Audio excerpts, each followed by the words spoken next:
Jai Hind student. Today I am discuss arithmetic progression. Firstly, I have discussed few examples. 1, 4, 9, 16, 25, 36, 49. And second example is 1, 1 by 2, 1 by 3, 1 by 4, 1 by 5, 1 by 6, up to so on.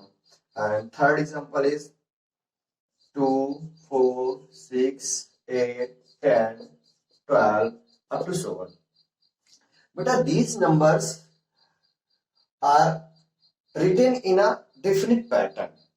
देखिए pattern पे written है. By chance हम first को देखें तो first को हम इसको क्या राइट कर सकते हैं 1 square 2 square 3 square 4 square 5 square 6 square 7 square.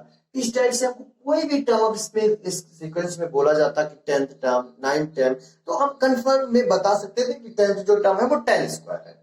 एक पैटर्न कंफर्म हो जाता है. वैसे सेम जब हम सेकंड को चेक करते हैं इसमें हमें क्या मिलता है.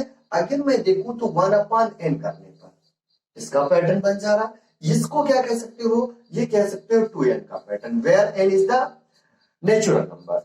n is the natural number. तो ये सबके सबका क्या होता है पैटर्न बन जा रहा होता है. और जब ऐसी सिचुएशन है मतलब क्या हो जाता है हमारे पास the set of number arrange in definite order according to some definite rules. It is called the sequence. ये जो नंबर है this pattern is called the sequence. Sequence. Confirm? अब बेटा हम लोग इस चीज को कैसे जानेंगे कि हमारे पास ये सीक्वेंस किस टाइप का है. ये सीक्वेंस में देखिए टू टाइप की सीक्वेंसेस होते हैं. Two type sequences. एक finite sequence. This is the finite sequence इसमें and these are infinite sequence. Infinite sequence, finite sequence and infinite. अब बेटा फाइनाइट क्यों है इनफाइनाइट क्यों है. पहले तो मैंने बोल दिया फाइनाइट इनफाइनाइट. बट कैसे आप कंफर्म करेंगे. तो फाइनाइट का मतलब है if number of terms are finite then sequence is called the finite sequence. If number of terms are infinite then the sequence is called infinite sequence. इसी के next order में होता है सीरीज है. सीरीज में क्या होता है the terms of sequence are connected by the plus sign. Connected by the plus sign that means अब इसको मैं राइट कर सकता हूं 1. अब बेटा एक चीज और मैंने टर्म्स बोला. What is the terms. तो टर्म्स की बात करूं तो मेरे पास ये सीक्वेंस है तो this is the first term second term third term fourth term fifth term sixth term seventh term. अब बेटा टर्म्स होते क्या है. टर्म्स का मतलब होता है each number of the sequence is called the terms of the sequence. Each number of the sequence is called the terms of the sequence. तो बेटा इसमें क्या होता है इन्हीं टर्म्स को किस तरह से अरेंज कर दूं 1 plus 4 plus 9 plus 16 plus 25 plus 36 plus 49 and second 1 plus 1 by 2 plus 1 by 3 plus 1 by 4 plus 1 by 5 plus 1 by 6 plus up to so on. अब यहां भी वैसे ही सेम क्या हो जाएगा. It is the finite series and this is the infinite series. Two type की series ली हो गई. इसके अकॉर्डिंग पहले हमने क्या क्या स्टडी किया. फर्स्टली स्टडी किया सीक्वेंस. सीक्वेंस में क्या होता है the set of numbers arrange in definite order according to definite rule.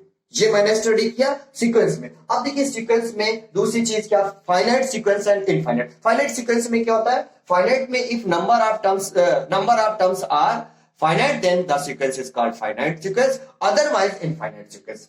दूसरी चीज हमने क्या स्टडी किया कि इन पे nth टर्म पॉसिबल हो जाते हैं.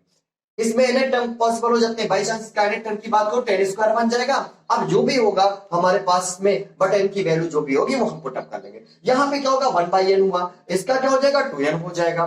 ठीक है. इसी तरीके से इनको प्लस साइन से कनेक्ट कर दिया जाए जो सीक्वेंस के टर्म्स हैं तो इसको सीरीज बोलते हैं. इतना कंफर्म हो गया. अब आते हैं अरिथमेटिक प्रोग्रेशन पे. देखिए बेटा अरिथमेटिक प्रोग्रेशन भी क्या है एक टाइप का सीक्वेंस है. बस वो स्पेशल टाइप का सीक्वेंस है. इसमें क्या होता है कि अगर कोई नंबर फिक्स नंबर ऐड कर दूं टर्म में अदरवाइज सब्ट्रैक्ट करूंगा नेक्स्ट टर्म मिलता है, it is the arithmetic progression.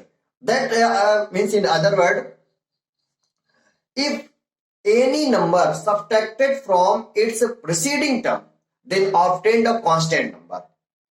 If any number subtracted from their preceding term, then obtained a constant term, it is called the common difference. अगर क्या होता है एक्सेप्ट फर्स्ट टर्म की कोई हम उससे प्रीसीडिंग टर्म नहीं है, सिर्फ accept first term.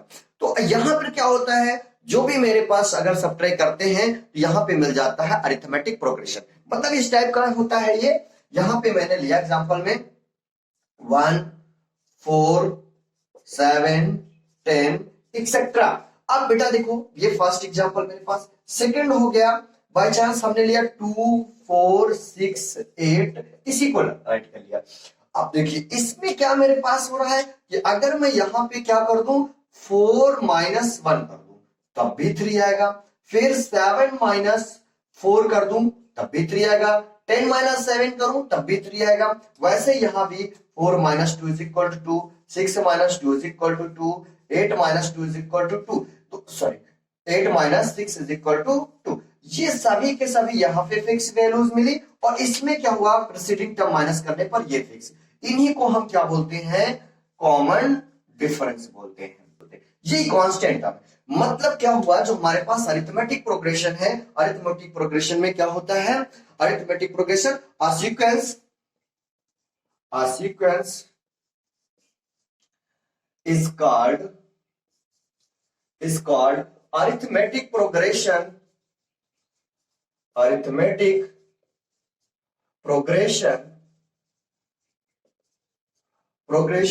if and only any term subtracted from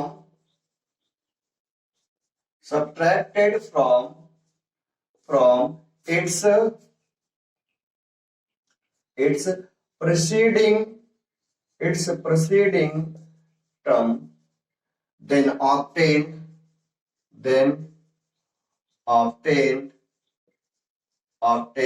a constant number।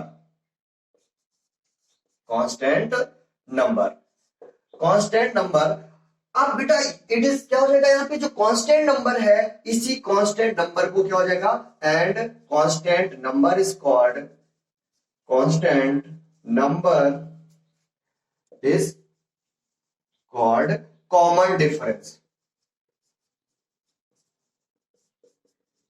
Common difference. जिसको हम कॉमन डिफरेंस बोलते हैं। क्या होता है इसमें अरिथमेटिक प्रोग्रेशन में, अरिथमेटिक प्रोग्रेशन इज क्या होता है, is a sequence in which any term subtracted from its preceding term then obtained a constant number and constant number is called the common difference। तो ये हमारे पास क्या हुआ, ये सीक्वेंसेज हुए। अब इसमें प्लस माइनस में कोई वैल्यू ऐसा भी हमारे पास सीक्वेंस हो सकता है, इस टाइप का सीक्वेंस कि 10 6 2 माइनस 2 माइनस 6 एक्सेट्रा, ऐसा भी सीक्वेंस हो सकता है। यहां पर क्या हो रहा है, -4 क्या हो रहा है, सब्ट्रैक्ट हो रहा है कंटिन्यूअसली, तो ये भी हमारे पास क्या हो जाएगा, सीक्वेंस है। तो कोई नंबर फिक्स ऐड हो सकता है, अदरवाइज कोई नंबर क्या होता है, फिक्स सब्ट्रैक्ट हो जाए। तो ऐसी कंडीशन पे जो सीक्वेंस बनता है इसको हम बोलते हैं arithmetic progression. And a term of arithmetic progression, and a term by chance first term, if consider first term of arithmetic progression is a, first term of arithmetic progression a and common difference d। अगर मैंने first term a and common difference d consider कर लिया, then arithmetic progression क्या होगी, arithmetic progression is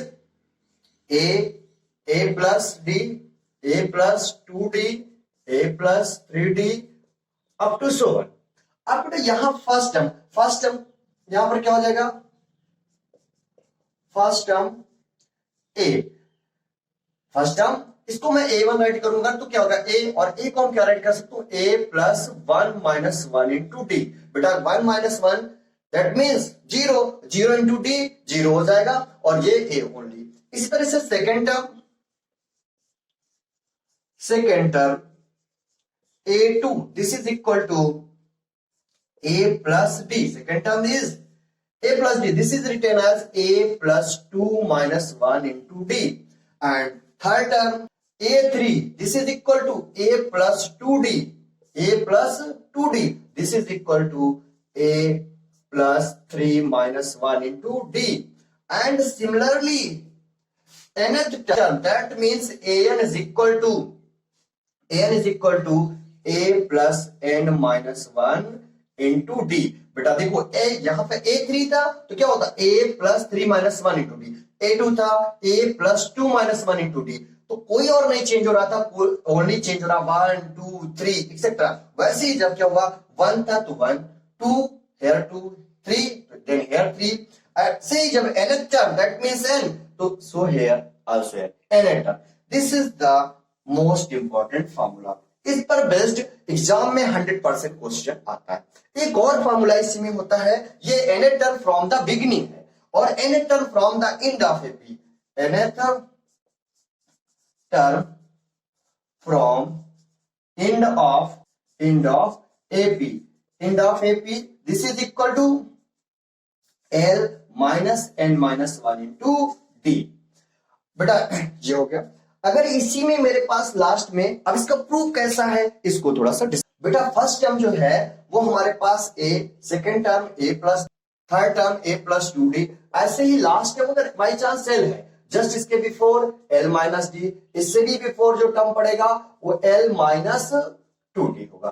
तो अब हमको last से कौन सा nth टर्म चाहिए, तो लास्ट से nth, इसको अगर मैं स्टार्टिंग में कर दूं ऐसा इसको राइट कर लूं, इसको ऐसा राइट कर दूं l, फिर l minus D, l minus 2d up to so 1। यहां पे क्या मिलेगा a plus 2d, a plus d and a। अब बेटा जो लास्ट से टर्म अभी मिलना था अब वो क्या होगा बिगिनिंग से हो जाएगा। मैंने क्या भी पढ़ा कि हमारे पास जो है ये कौन सा हो गया है फर्स्ट टर्म, अब कौन हो गया l हो गया।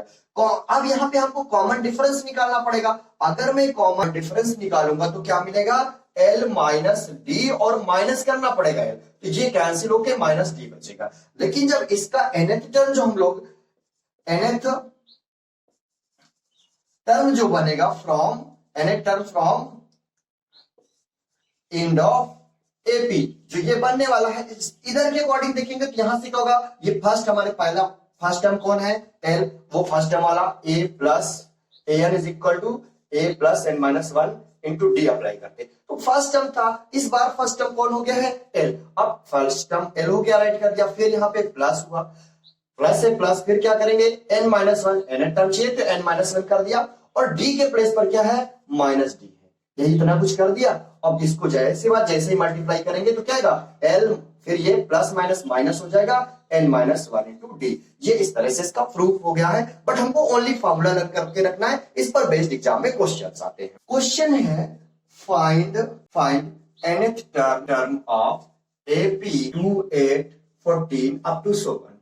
बेटा nth को मैं अगर कह दूं कौन सा टर्म कर दूं seventh term, find the seventh term of this AP। अब बेटा सेवंथ टर्म इसका फाइंड आउट करना है तो कैसे फाइंड आउट करेंगे, इसमें हमारे पास seventh term by chance find out करना है तो हमारे पास फर्स्ट टर्म क्या है, what is the first term is 2। अब बेटा कॉमन डिफरेंस फाइंड आउट करना पड़ेगा। n की वैल्यू तो मुझे कंफर्म है, n इज इक्वल टू क्या पता है इस सेवंथ टर्म फाइंड आउट, मतलब d is equal to 8 minus 2, तो d इज इक्वल टू क्या बनेगा 6। वैसे ही 14 माइनस 8 दिस इज आल्सो 6।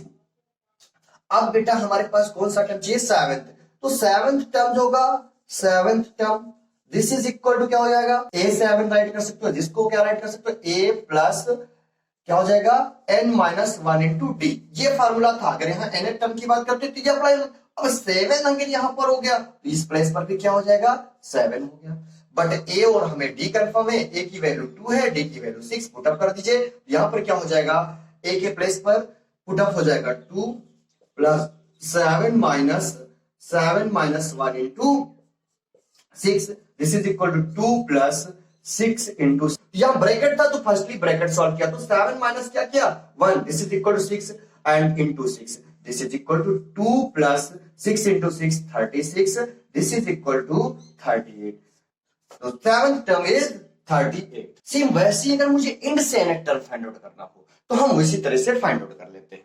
अब हमको करना क्या है कि देखिए फॉर्मूला जो भी मेरे पास है उसमें क्या क्या चाहिए, क्या क्या है, nth जो टर्म है a plus n minus 1 into D है। अब देखिए इसमें क्या है, an है, a है, फिर n है और d, इन 4 अननोन वैल्यूज हैं, first unknown, second, third and fourth. अब इन 4 अननोन वैल्यूज में 3 वैल्यूज आर गिवन एंड अनदर जो रिमेनिंग वैल्यू होगी वो फाइंड आउट करना होता है। तो हमेशा इसको ध्यान देना बेटा, क्वेश्चन है which term of AP 3 8 13 up to so on is 240। अब बेटा here given a is equal to 3, d is equal to 8 minus 3, this is equal to the 5। अब बेटा पहले तो एपी चेक कर लो, है नहीं बाई चांस एपी, अब इसका डिफरेंस 5 है, इसका भी डिफरेंस 5 है, मतलब एपी है। तो एपी भी कभी चेक करनी होती है तो हम कॉमन डिफरेंस को चेक करते जाते हैं और एपी कंफर्म हो जाती है। अब बेटा इसमें करते क्या है, हमें चाहिए एन गिवन है, which term of the AP is this. तो अब ये हमें कौन सा टर्म है, मतलब nth टर्म को बता रहा और चेक करना है एपी में है नहीं बाय। अब एन हमारे पास कंफर्म हुआ, एन इज इक्वल टू 248। अब फॉर्मूला क्या है, n is equal to a plus n minus 1 into d. अब हम एन अगर पता कर लें कि विच टर्म, किस प्लेस का टर्म जो है वो ये 240 है, कंफर्म करना है, तो हमारे पास N is equal to 248 is equal to, in place of a 3 put up plus n minus 1 into, in place of d put up the 5, 3 transpose from this side, 248 minus 3 is equal to n minus 1 into 5। अब बेटा subtract कर लीजिए, this is equal to 8 minus 3 that will be 5, 4 2, this is equal to n minus 1 into 5। बेटा अब इसमें transpose करेंगे इसको तो n माइनस 1 है और ये 5 मल्टीप्लाई में ट्रांसपोज होगा तो क्या होगा 245 upon 5, 245 upon 5 is equal to n minus 1। 5 से इसको डिवाइड कर दीजिए, 5 से डिवाइड करोगे तो क्या होगा 5 से डिवाइड किया 5 4 जा 20 और फिर रिमेनिंग 4 हो जाएगा 45 और यहाँ पे हो जाएगा 5 9 जा 45 इज इक्वल टू n। जिस स्टूडेंट को प्रॉब्लम होगी वो क्या कर लेगा, 5 से 245 को डिवाइड करेगा, 5 4 जा 20, ये यहाँ पे 4 रिमाइंडर कैंसिल, 5 9 जा 45, ये एग्जैक्टली कैंसिल हो गया। अब यही इस चीज को, अब ये मुझे लगता है 10th और 11th क्लास के बच्चों के लिए इसकी प्रॉब्लम नहीं होगी, डिवाइड कर लेंगे। तो इसके बाद हम लोग बात करते हैं, यहाँ पे हमारे पास क्या आ जाएगा, इसमें n, अब ये 1 को ट्रांसपोज कर दीजिए, क्या आएगा यहाँ पर 49, अब ये माइनस में था ट्रांसपोज हुआ प्लस में, plus 1 is equal to n, that will be the 50 is equal to n is equal to 50। इसका मींस क्या हुआ, जो 50th टर्म होगा, 50th term is the 248 from this AP. Okay, thank you. अब next video में बेटा हम other type के क्वेश्चंस को डिस्कस करेंगे and my request you share this video and like also। Okay, thank you।